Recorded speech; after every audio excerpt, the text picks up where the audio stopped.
India के England दौरे के स्क्वाड अनाउंसमेंट की डेट आ चुकी है। इंडिया ए का स्क्वाड 13 मई को और मेन इंडियन स्क्वाड 23 मई को अनाउंस किया जाएगा।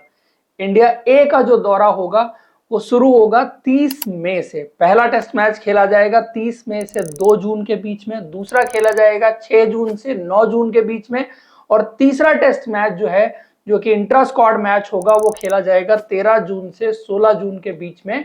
और इस दौरे के लिए भारतीय ए टीम जो है वो 25 मई को इंग्लैंड के लिए फ्लाई करेगी। तो ये तो शेड्यूल है।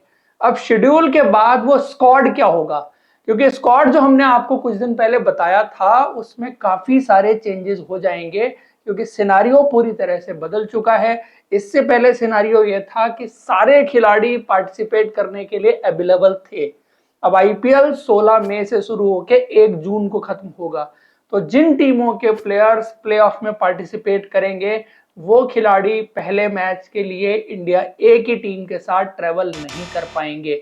तो ऐसे में उनकी जगह पर नए खिलाड़ियों को पहले मैच में चांस मिलेगा, बाद में दूसरे मैच से वो खिलाड़ी भी इंडिया ए की टीम को ज्वाइन कर लेंगे, जो कि 6 जून से खेला जाएगा। तो ये कुछ चेंज हो चुका है। अब स्क्वाड में क्या क्या चेंजेस हो जाएंगे, लास्ट वीडियो में हमने आपको जो बताया था वहां पर देवदत्त पाडिक्कल का भी नाम था, लेकिन वो जब वीडियो हमने शूट किया था तब तक उनके इंजर्ड होने की खबर आई नहीं थी, तो उनका नाम तो वैसे ही उस लिस्ट से बाहर होना था। उनकी जगह पर जो नाम वापस से ऐड होगा इंडिया ए के स्क्वाड में, वो नाम है सरफराज खान का। उनका नाम वैसे नहीं होने वाला था, क्योंकि अब लिमिटेड प्लेयर्स अवेलेबल हैं। कुछ प्लेयर आपके पास जो है वो आईपीएल के प्लेऑफ्स खेल रहे होंगे, कुछ प्लेयर इंजर्ड हैं और मेन टीम के कुछ प्लेयर भले ही पार्टिसिपेट कर रहे हैं, बट प्लेयर्स का लिमिटेड होना यहाँ पर सरफराज खान के लिए वो दरवाजा खोल देगा कि सरफराज खान जो है वो इंडिया ए की टीम में आ जाते हैं।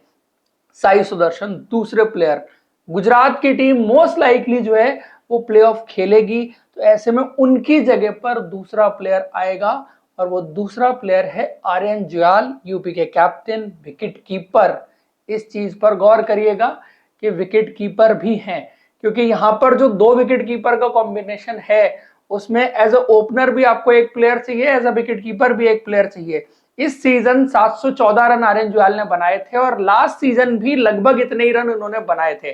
तो पिछले 2 सीजन में रणजी ट्रॉफी में बहुत जबरदस्त परफॉर्मेंस रही है। लास्ट ईयर दिलीप ट्रॉफी की भी टीम में थे, तो as a opener Aryan Juyal इस टीम में शामिल हो सकते हैं।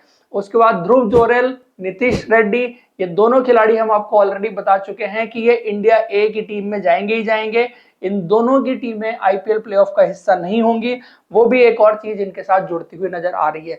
उसके बाद एक जो 5वां नाम है ऑफ स्पिनर का, वो नाम तनुष कोटियान का है। लास्ट दौरे पर थे, इस दौरे पर वो कंटिन्यू करेंगे। वॉशिंगटन सुंदर को लेकर के या अक्षर पटेल को लेकर के बात की जाए तो सेम वही चीज आती है, सब्जेक्ट टू अवेलेबिलिटी। लेकिन ये दोनों खिलाड़ी इंडिया ए की टीम में जाने वाले वैसे भी नहीं थे। अक्षर पटेल को टेस्ट क्रिकेट के पॉइंट ऑफ व्यू से, स्पेशली ओवरसीज, वैसे भी कंसीडर नहीं किया जाता, उनको व्हाइट बॉल क्रिकेट में ही आप ज्यादा कंसीडर करते हैं। वॉशिंगटन सुंदर का केस एक जरूर बन सकता था, लेकिन उनकी टीम जो है वो प्लेऑफ भी खेल रही होगी और वॉशिंगटन सुंदर वैसे भी मेन टीम के साथ ही इस दौरे का हिस्सा वो बनेंगे। उसके बाद करुण नायर की बात की जाए तो करुण नायर अगर दिल्ली कैपिटल्स की टीम प्लेऑफ खेलती है तो उनकी जगह पर एमपी से खेलने वाले शुभम शर्मा, जिन्होंने इस बार जो है वो 800 से ज्यादा रन रणजी ट्रॉफी में बनाए हैं, उनको मौका मिल सकता है। मिडिल ऑर्डर बैट्समैन और पिछले कई सालों से एमपी के लिए बहुत जबरदस्त प्रदर्शन करते रहे हैं।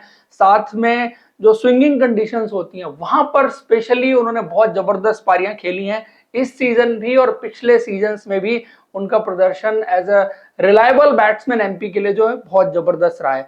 अभिमन्यु ईश्वरन जो है वो इस टीम की कप्तानी करेंगे, ये अब पक्के तौर पर कहा जा सकता है। लास्ट वीडियो में मैंने आपको कहा था कि इसमें डाउटफुल है कि अगर श्रेयस अय्यर आएंगे तो वो लीड करेंगे, करुण नायर लीड करेंगे, अभिमन्यु ईश्वरन लीड करेंगे। लेकिन अब खबर यह है कि अभिमन्यु ईश्वरन जो है वो इंडिया ए की टीम को लीड करने वाले हैं और एक ओपनर भी इस दौरे पर रहने वाले हैं। उसके बाद अगला नाम जो है वो है मुशीर खान का। मुशीर खान यहाँ पर जो दूसरा विकेट कीपर आ रहा था पहले अभिषेक पोरेल, अब चूंकि जो है वो Aryan Juyal as a opener आ गए हैं और दूसरे विकेट कीपर की जगह भी उन्होंने ऑक्यूपाई कर ली है, तो ऐसे में अब मुशीर खान के लिए भी जगह बन जाएगी। तो मुशीर खान, सरफराज खान, आर्यन जुयाल, शुभम शर्मा, ये 3-4 वो खिलाड़ी हैं जिनके खेलने की पॉसिबिलिटी इंडिया ए की टीम में पहले टेस्ट मैच के लिए बन गई है। उसके बाद अगला प्लेयर जो है वो इस साल रणजी ट्रॉफी में सबसे ज्यादा रन बनाने वाला प्लेयर यश राठौड़, जो हमने पिछले वीडियो में भी डिस्कस किया था। लेफ्ट आर्म फास्ट बॉलर के तौर पर यश दयाल का नाम काफी चल रहा है, लेकिन ये डिपेंड करता है सब्जेक्ट टू अवेलेबिलिटी। आरसीबी की टीम प्लेऑफ खेल रही है मोस्ट लाइकली, तो फिर उनका नाम नहीं होगा। और क्या लेफ्ट आर्मर वाली जो जगह है वो हर हाल में भरी जाएगी? तो जब भरी जाएगी तो किसके पास जाएगी? आपके पास एक ही ऑप्शन बचता है, वो है खलील अहमद का ऑप्शन। तो इधर भी चेंज हो जाएगा, क्योंकि पंजाब हो या आरसीबी, दोनों टीमों के जो लेफ्ट आर्म फास्ट बॉलर हैं यश दयाल और अर्शदीप सिंह, दोनों आईपीएल प्लेऑफ का हिस्सा मोस्ट लाइकली होंगे। तो फिर ऐसे में खलील अहमद का ऑप्शन ही आपके पास बचता है। उसके बाद अगर स्पिनर में आ जाएं तो यहां पर आर साई किशोर, मानव सुतार उस रेस से बाहर हो जाते हैं। मानव सुतार इसलिए भी हो जाते हैं कि उनकी परफॉर्मेंस इस बार की रणजी ट्रॉफी और ऑस्ट्रेलिया ए टूर पर उतनी अच्छी नहीं रही थी। अब ये टू वे बैटल बन गई है लेफ्ट आर्म स्पिनर की या ऑलराउंडर की, और ये है शम्स मुलानी वर्सेस हर्ष दुबे। इन दोनों में से एक प्लेयर जो है वो आपको इंडिया ए की टीम में खेलता हुआ दिखाई देगा। अब उसके बाद जो बच गए फास्ट बॉलर, ये और भी ज्यादा इंटरेस्टिंग सिनारियो बना है कि नए नए फास्ट बॉलर कौन से आएंगे, क्योंकि पहले प्रसिद्ध कृष्णा का भी खेलना यहाँ पर लगभग तय लग रहा था। उसके अलावा मुकेश कुमार का नाम भी आ रहा था, और उसके अलावा आकाशदीप तो अभी भी रहेंगे। अंशुल कंबोज का नाम ऑलरेडी यहाँ पर चल रहा है।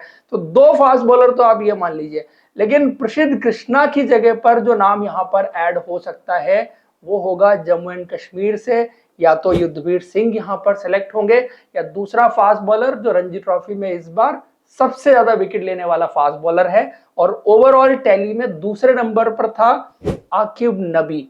उनका सिलेक्शन का चांस बन सकता है, क्योंकि वो जिस तरह के गेंदबाज हैं, स्विंगिंग कंडीशंस में बहुत हेल्पफुल उनके लिए जो है कंडीशंस रहती हैं, तो वहां पर बहुत अच्छी गेंदबाजी जो है वो करके जा सकते हैं। अब देखना यह रहेगा कि ये लॉन्ग टर्म थॉट प्रोसेस रहती है, शॉर्ट टर्म रहती है, तो किस तरफ सिलेक्टर्स जाते हैं। बट ये बैटल जो है वो दोनों जम्मू एंड कश्मीर के प्लेयर्स के बीच में रहने वाली है इस पर्टिकुलर स्पॉट के लिए।